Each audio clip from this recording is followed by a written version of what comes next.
A sleek ebony aircraft wings its way eastward over the waters of the Atlantic. The pilot is the world's greatest detective. The craft is the Bat-plane, and the destination is the heart of darkest Africa. Batman here, recording entry number 21A from my mission logbook. I'm currently cruising at 1,243 miles per hour at an altitude of 57,000 feet. My estimated time of arrival over Africa's Kabanzi jungle will be approximately 25 minutes from now. As for the purpose of this flight to the largely unexplored Kabanzi Highlands, it all began only a few days ago, when Commissioner Gordon asked a favor of me in his office. John and Mary Tate, aren't they the man and wife team who won a Nobel Prize last year for their experiments with suspended animation? The same, Batman. And the fact that they'll be visiting Gotham City has been splashed all over the media. That's why I'd be grateful if you acted as the Tate's bodyguard while they're here. You're worried about possible action from enemy agents? Let's just say there are several unfriendly foreign powers who would have no qualms about kidnapping the Tates to obtain their vital scientific research.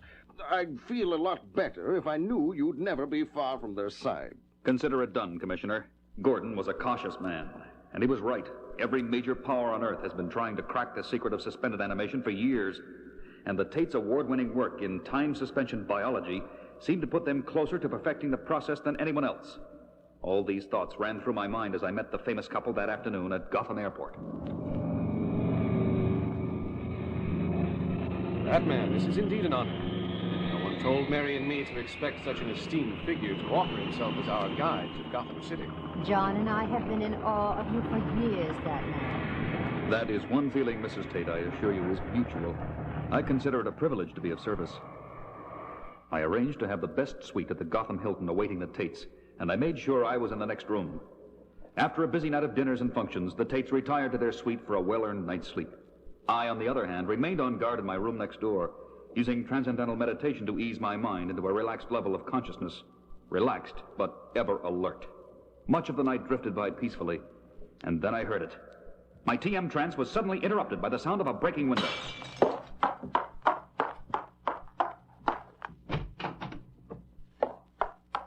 The split second I rushed into their suite, I was attacked by what I never had a chance to see. It was so dark.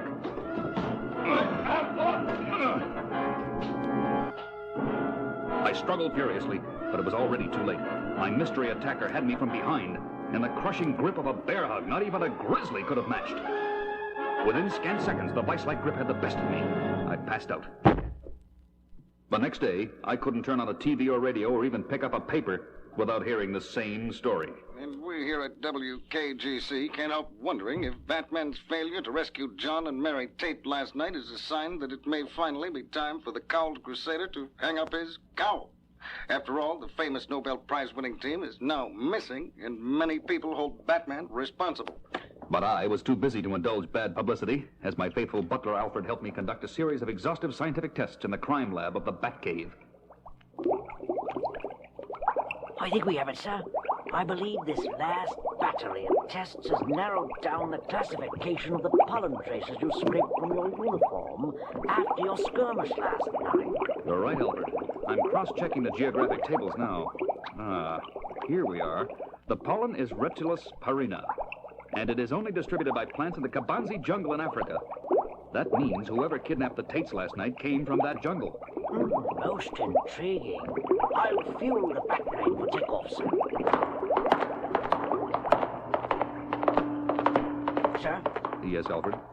About those unexplained traces of fur you found in the Tate's suite, have you reached any conclusions? None, Alfred. At least none that makes any kind of sense yet.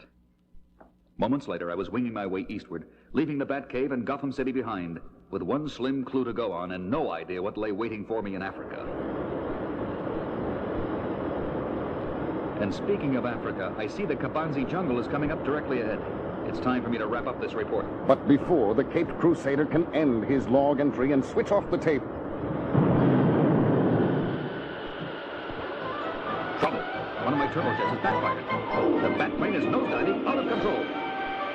Mayday! Mayday! Controls won't respond properly. A crash landing imminent. Doing my best to avoid.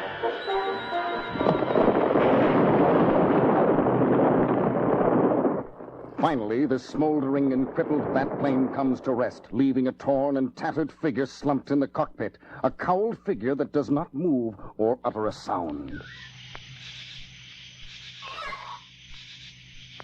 For many hours, the scene remains unchanged as life in the jungle proceeds in primitive ignorance of the damaged aircraft and its unmoving passenger. And then, as sunset filters through the tropical trees,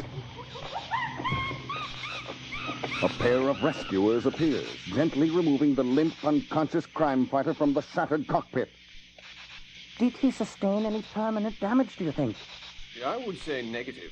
A mild concussion, several bruises and lacerations. His injuries do not seem to extend beyond that. Once we get him into the city, our healing facility should completely restore his health. Right. To the city, then. The two rescuers lumber away effortlessly, carrying the 180-pound Batman between them. Effortlessly, because these rescuers are both gorillas. Hours pass. The Cape Crusader groggily moans and stirs. But it is not tropical vegetation and African wilds he opens his eyes to see. Instead, it is the antiseptic confines of an incredibly well-equipped, highly advanced laboratory. Where am I? Have you ever heard of Gorilla City, Batman? You're a prisoner here now, just like John and me. Great Scott! John and Mary Tate! Imagine a super advanced city in the heart of darkest Africa, built and inhabited by apes, far more intelligent than man himself. A city that is even invisible to the human eye, surrounded by a special force field only its gorilla inhabitants can see. John and I had heard the legends like everyone else, but we never dreamed they were all true. Batman always knew they were true, didn't you, Batman? All eyes turn toward the source of that chilling, compelling voice of pure evil. The voice of Grodd, the most powerful and formidable of all the apes. Grodd, the super gorilla. Tell them, Batman. Tell the Tates how cleverly you worked your way in here. Why don't you explain it, Grodd? And I shall. Batman, you see, no doubt used that renowned detective skill of his to pinpoint some clue my gorilla agent must have left behind at the scene of your abduction, Mr. and Mrs. Tate. A clue that he could trace here to the Kabanzi jungle. Being as unusually well-informed as he is, Batman knew Gorilla City was purported to be in Kabanzi, although no human being had ever seen it. So what did Batman do? He deliberately crashed his plane and knocked himself out, figuring he'd be brought into Gorilla City as a prisoner. Batman, we appreciate all the trouble you went to. You must understand, the experiments we've been conducting here are against our will. Grodd has also kidnapped our daughter, and has threatened her safety if we don't do exactly as he says. That sounds like your style, Grodd. Just what is it about the Tate suspended animation work you find so fascinating? You're about to find out for yourself, Batman. Even before he can make a move to defend himself, Batman is seized by two gorilla guards and placed inside a plexiglass booth hooked up to an ominous pulsating machine. A machine monitored by John and Mary Tate. You see this little gadget I hold in my hand, Batman? It's the remote control device that regulates the rather large apparatus next to you. The Tates call it a biological brake. What it does is slow down a person's metabolism and body functions to an absolute minimum to prepare him for suspended animation. It would even work on gorillas if the setting were correct. But today, you are our guinea pig, Batman. Shall we begin? Grodd presses the remote control device. The biological brake is activated, and a bolt of shimmering energy seems to flash through Batman's body. A moment later, the plexiglass booth is raised, and its prisoner staggers out. Something wrong, Batman? You look a bit under the weather. Why don't you say something? Anything. What's happening to me? Very simple, Batman.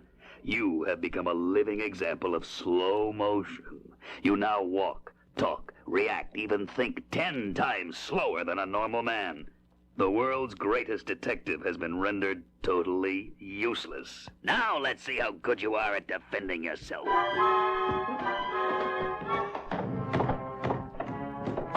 Don't do that. Stop it, Grodd. You're tossing him around like he was a rag doll. Please stop, you'll kill him. Hardly. Batman does not deserve such an easy death. I am through toying with him for now. What I have in mind for his demise will be far more excruciating. At once, John and Mary rush to the fallen Cape Crusader's side, only to discover... Oh, no! It can't be! Oh. He's dead, Grodd. I hope you're satisfied now. Get away from there. Does Batman think he can fool me as easily as a human? The grieving Tates back away as an angry Grodd kneels beside Batman's limp body, placing the remote control device on the floor of the booth. It's a trick. Batman should have recovered by now. The slowdown effect is temporary. Grodd places his massive head over Batman's chest, listening for a heartbeat that isn't there. But he doesn't notice Batman's hand moving slowly toward the remote control device. His fingers find the activator button. They push it. And Grodd is immersed in a bolt of shimmering energy this time, while the masked manhunter unexpectedly springs to his feet in time to avoid the pulsating beam. Batman, you're alive. I knew he couldn't be dead. I just knew it. And now, Grodd, let's see how you like a dose of your own slow medicine. It's not so easy, Batman. Oh, my gosh. Grodd has grabbed Batman. Surprise, Batman. You forget, I'm a super gorilla. The biological break takes a lot longer to affect me. Long enough for me to crush the life out of you first. Desperately, every muscle in his superbly conditioned body being ripped apart in tortured agony, Batman tries to pry himself loose from the bone-crushing grip of the killer gorilla. That's it, Batman. Keep fighting it. The more you resist, the tighter my grip becomes. Until I finish squeezing the very life out of you. Finally, the biological break finally took effect. Grodd's not even moving. But neither is Batman. Is he? And then a weak but reassuring voice puts the Tate's fears to rest. I'll be all right. As soon as I slip through Grodd's arms, his reactions are too slow to stop me now. And as an exhausted but breathing Batman extricates himself from what almost became a horrible crashing death. How in the world did you fool Grodd, Batman? When he listened for your heartbeat. He couldn't hear it, because I was practicing an extremely difficult form of yoga that allowed a full minute between heartbeats. Incredible. But what do we do now, Batman? Grodd's gorilla henchmen are all around us. They're harmless without their leader. It was brainwaves from Grodd's super mind that was dominating the other apes, forcing them to obey his commands. Normally, the citizens of Gorilla City are among the friendliest on Earth, but you'll soon see that for yourselves. And true to Batman's words, the super-advanced gorillas show John and Mary Tate nothing but the finest VIP treatment. Thank you for returning our daughter to us so promptly, Solivar. Yes, you and the other gorillas have truly been splendid hosts these past few days. It's the least we could do, Mr. Tate, after what Grodd put your family through. But now that he's in our maximum security pen, Grodd won't be menacing the human race for many years to come. There you are, Batman. Does the jet craft we furnished meet your approval? Indeed it does, Solivar, and it's fueled and ready to go. Your daughter is already on board waiting to take off, Mr. Tate. Very well, then. It's time to say our farewells. Moments later, a gorilla jetcraft soars into the jungle sky as Batman pilots the Tate family home, leaving the invisible Gorilla City behind them once again, hidden forever in the wilds of darkest Africa.